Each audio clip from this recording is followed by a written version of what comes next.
मर्जी से तुम जा सकते हो, आए हो तो मर्जी से तुम जा सकते हो, और चाहो तो शुक्रिया आपका, वापिस आ सकते हो। अरे वाह, और चाहो तो मुड़कर वापिस आ सकते हो। और शेर सुनिएगा कि दूर उदासी करनी हो तो शौक से तुम, दूर उदासी करनी हो तो शौक से तुम कमरे में मेरी तस्वीर लगा सकते हो।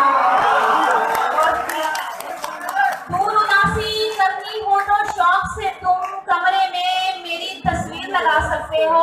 और ये अंधों का खेल है प्यारे तुम इसमें, ये अंधों का खेल है प्यारे तुम इसमें बासानी हर किरदार निभा सकते हो।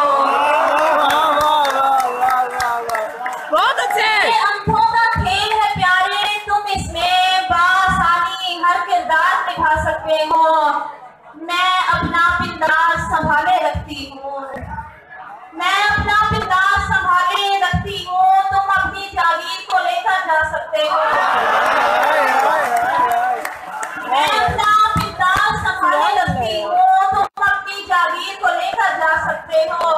आही तिरछी चंद लकीरें खींच के तुम, आही तिरछी चंद लकीरें खींच के तुम कागज पर कोई शानदार बना सकते हो, कागज पर कोई शानदार बना सकते हो। और अगला शेर आपकी नजर बनान कि मैंने जो कुछ कहना था सब कह डाला, मैंने जो कुछ कहना था सब कह डाला, यानी अब तुम अपनी बात सुना सकते हो।